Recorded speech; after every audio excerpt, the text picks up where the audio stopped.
puisqu'on va parler d'une actualité dramatique en France. La France est une nouvelle fois sous le choc, Philippe de Villiers, dans une région que vous connaissez, dans une ville que vous connaissez par cœur, la ville de Nantes. Après cette attaque au couteau dans un lycée nantais jeudi, un lycéen a tué une camarade, blessant gravement 3 autres de ses camarades. Plusieurs élus et ministres se sont rendus sur place.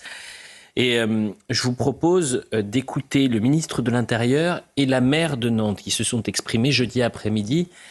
2 personnalités politiques, quelques secondes d'intervalle seulement, mais peut-être que vous allez dire qu'un monde sépare ces 2 déclarations. Je pense qu'au-delà des mesures qu'on peut prendre, qu'on doit prendre, qu'on a déjà prises, il y a une question beaucoup plus profonde qui concerne toute la société. Je pense que ce n'est pas un fait divers, ce drame, cette tragédie, c'est un fait de société. C'est un fait de société.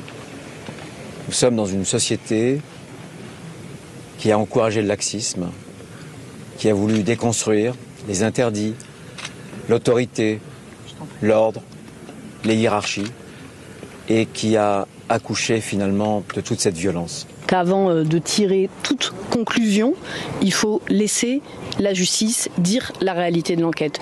Je le dis parce que pour être présente ici depuis le début de l'après-midi, j'entends tout, beaucoup de choses sont contraires, des informations non vérifiées, des choses inexactes. Quand une jeune femme est morte, je crois qu'on doit du sérieux, de la rigueur dans la manière dont les choses sont faites. Bruno Retailleau a instrumentalisé déjà ce drame. Non, ce n'est pas ce que je dis. Je dis, moi, Johanna Rolland, maire de Nantes, je ne ferai pas de politique ce soir. Et on a pu entendre la déclaration du procureur de la République qui a donné quelques précisions terrifiantes de cette scène d'horreur dans ce lycée et cette lycéenne tuée de 57 coups de couteau. Geoffroy Lejeune. Alors Philippe, pensez-vous, comme le disait Elliott, qu'un monde sépare ces 2 déclarations entre celle du ministre de l'Intérieur et celle de la maire de Nantes ?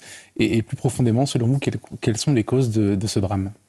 Alors, la différence, sans entrer dans la polémique, c'est que le ministre de l'Intérieur se situe à la bonne hauteur.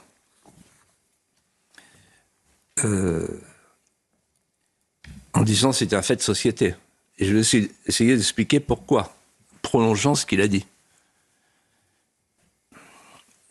En fait, depuis des années, moi, je pense à la chose suivante. Une société qui efface les repères ne peut pas demander à l'école de les transmettre. L'école ressemble à la société. Une société violente finit par produire une école violente. Et c'est que le début. Une société déculturée finit par produire une école déculturée. Et c'est que le début. C'est la phrase de Peggy. Une société ne peut pas enseigner si elle ne peut pas s'enseigner. Qu'est-ce que ça veut dire ? Ça veut dire qu'une société qui vit avec la peur et la honte, la peur de transmettre et la honte d'elle-même, elle ne peut pas enseigner. Alors, qu'est-ce que je constate ? Qu'en réalité, nos politiciens, notre classe politique, ils installent la violence dans la société. Et après, ils s'étonnent de ce qu'ils récoltent, c'est-à-dire la violence. Je vais être très concret au risque de déplaire. Mais quand on installe l'immigration invasive et l'insécurité, quand on a une justice qui n'est pas capable de mettre en prison un jeune de 15 ans qui a commis 30 méfaits, au nom de l'idéologie, l'excuse absolutoire, ça s'appelle la violence légale. Quand on prépare la loi sur le suicide légal, alors que le garçon en question avait une volonté suicidaire, quel exemple on lui a donné ? On parle du suicide légal avec l'euthanasie.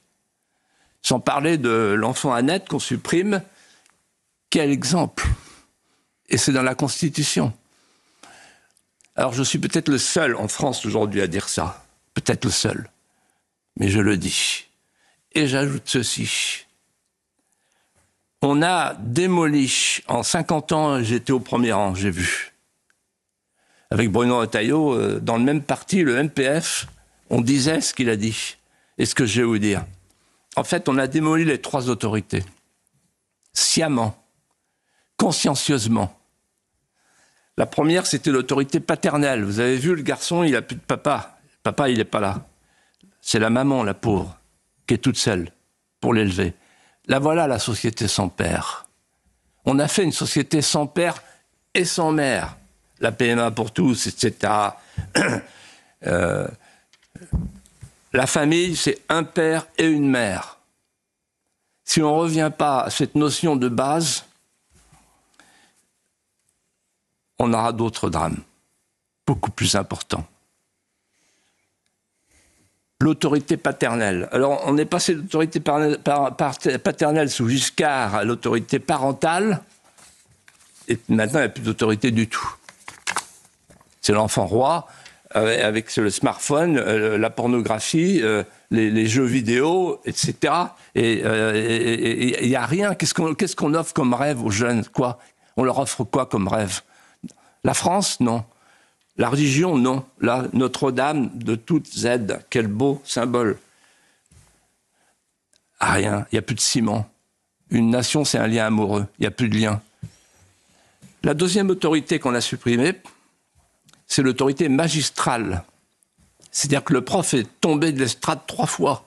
La première fois en mai 68, c'est la fin du magistère, qui faisait dire à De Gaulle le 30 mai 68 à la télévision, il faut que les enseignants enseignent et que les étudiants étudient. C'était plus le cas déjà. On se tutoie, on devient copain. Voilà, il n'y a plus le rapport hiérarchique. Ensuite, le prof tombe de l'estrade une deuxième fois avec Giscard, le collège unique, la fin des notes et du mérite. La fin du mérite. La fin de la méritocratie républicaine, comme on dit.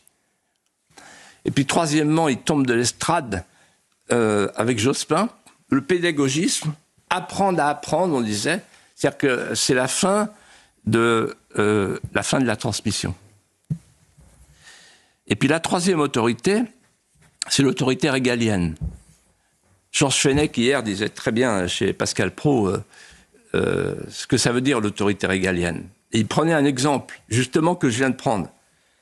Un jeune qui commet 30 méfaits de plus en plus graves et qui ne fait pas un jour de prison, ça veut dire qu'il n'y a plus d'autorité régalienne.